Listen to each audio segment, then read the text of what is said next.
Hello नमस्कार, मैं आपकी एजुकेटर सीमा गोस्वामी। बच्चों, आज आपको पढ़ाया जा रहा है स्वतंत्रता सेनानी, जो कि बहुत इम्पोर्टेंट पार्ट है किसी भी एग्ज़ाम के लिए। ये LT ग्रेड स्पेशल है। आज जो सीरीज शुरू की है मैंने, वो हम आपको थ्योरेटिकली पढ़ाएंगे, उसके बाद में क्वेश्चन आंसर कराएंगे। तो जो फर्स्ट है आपका, वो है बच्चों रानी लक्ष्मीबाई। ये कौन थी, इनको किन नामों से पुकारा जाता था, या इनके क्या कार्य थे? तो फर्स्ट है आपका महान वीरांगना लक्ष्मीबाई के बचपन का नाम मनु था। ये पेशवा बाजीराव द्वितीय के दत्तक पुत्र नाना साहेब की पुत्री थी, जो मोरोपंत की पुत्री थी। तो अभी क्वेश्चन ये आएगा बच्चों कि रानी लक्ष्मीबाई का बचपन का नाम क्या था? मनु था।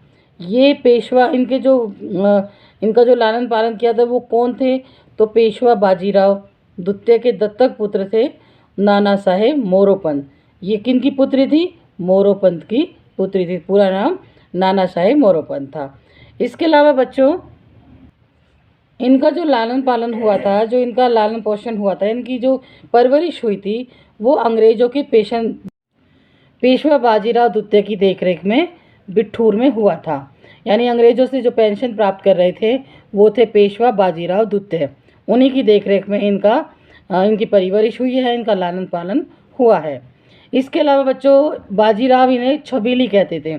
तो ये क्वेश्चन आता है कि छबीली किसका नाम था? तो वो झांसी की रानी का नाम था।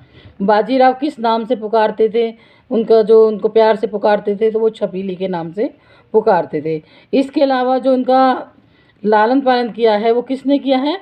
जो अंग्रेज़ों ने पेंशन पर, जो राजा युद्ध में हार जाते थे उनको अंग्रेज क्या करते थे? उनका सारा राजपाट छीन लेते थे और उनको पेंशन पे छोड़ दिया जाता था कि आप पेंशन लो और किसी चीज़ में दखल अंदाजी मत करो। तो जो पेशवा थे वो बाजीराव द्वितीय थे। उन्होंने उनकी परवरिश की। इन्हें वो कहाँ के थे? वो बिठूर के थे। इसके अलावा उनको बचपन में इनको बोला जाता था, वो छबीली कहते थे प्यार से।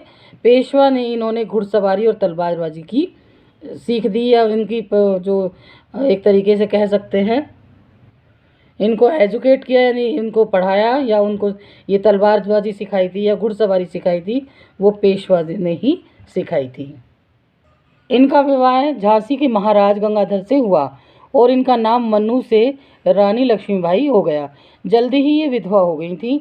तो बच्चों, क्वेश्चन ऐसे आएगा कि इनका विवाह किसके साथ हुआ था, वो कहाँ के राजा थे? तो जिससे विवाह हुआ था महारानी लक्ष्मीबाई का, वो झांसी के राजा थे। उनके पति का नाम था महाराज गंगाधर। तो आप सिर्फ गंगाधर याद रखें। गंगाधर से इनका विवाह हुआ था, झांसी के वो राजा थे। और इनका नाम मनु था बचपन का। तो मनु से जब ये शादी होकर गंगाधर के घर पर आती हैं तो इनको रानी लक्ष्मीबाई के नाम से रख दिया गया था और इसी नाम से वो आजीवन जानी गई, और आज भी उन्हें रानी लक्ष्मीबाई के नाम से जाना जाता है। सभी बच्चे जानते होंगे कि कभी भी क्वेश्चन आता है रानी लक्ष्मीबाई कौन थी, तो वो एक योद्धा थी, एक राजकुमारी थी। उनका बचपन का नाम मनु था। उन्हें जो बाजीराव थे छबीली के नाम से पुकारते थे। सॉरी। इसके अलावा घुड़सवारी और तलवारबाजी में वो निपुण थी और गंगाधर से इनका विवाह हुआ था।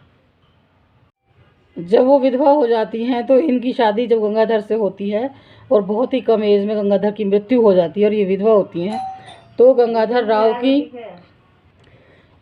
राव की मृत्यु के बाद गवर्नर जनरल एक डलहौजी नाम का एक जनरल था, वो हड़प एक नीति लेकर आया था कि जो भी राजा होता था और उसके कोई संतान नहीं होती थी तो उसकी पूरी जितना भी राजपाट था वो हड़प लेता था, ये कह करके कि आपके पास कोई वारिस नहीं है। तो इसलिए ये जो डलहौजी इसको लेकर आया है हड़प नीति को, और झांसी राज्य को 7 मार्च 1854 को अंग्रेजी साम्राज्य में शामिल कर लिया। महारानी लक्ष्मीबाई ने अपने दत्तक पुत्र दामोदर राव को उत्तराधिकार घोषित किया। स्वीकार कराने का कंपनी सरकार से प्रयास किया, परंतु वो असफल रहीं और बाद में वो युद्ध लड़ती हैं और युद्ध में वो शहीद होती हैं या मृत्यु हो जाती है। तो ये क्वेश्चन आता है कि गंगाधर राव की मृत्यु के बाद कौन सी नीति आई थी? तो ये हड़प नीति के नाम से जानी जाती है, जो कि जनरल डलहौजी लेकर आया था। और ये राज्य को कब विलय किया था? झांसी को राज्य को 7 मार्च 1854 को अंग्रेजी साम्राज्य में इसने मिला लिया था। किसने? डलहौजी ने। और महारानी लक्ष्मीबाई ने फिर किसको अपना पुत्र बनाया था? ये दत्तक पुत्र था, गोद लिया हुआ पुत्र था, जिसका नाम था दामोदर। तो ये भी क्वेश्चन आता है कि लक्ष्मीबाई का पुत्र का, दत्तक पुत्र का क्या नाम था? दामोदर राव को उत्तराधिकारी स्वीकार कराने का वो कंपनी से प्रयास करती रही, लेकिन वो हमेशा इसमें असफल रही और बाद में वो एक युद्ध में शहीद हो जाती हैं अपने राज्य के लिए युद्ध करते करते। तो बच्चों, आज मैंने आपको क्वेश्चन रानी लक्ष्मीबाई के बारे में पढ़ाया, और इसके अलावा और भी बहुत सारे जो स्वतंत्रता सेनानी रहे हैं उनके बारे में धीरे धीरे आपके पास वीडियो आती रहेंगी। वीडियो पसंद आई हो तो लाइक शेयर सब्सक्राइब ज़रूर करें। धन्यवाद।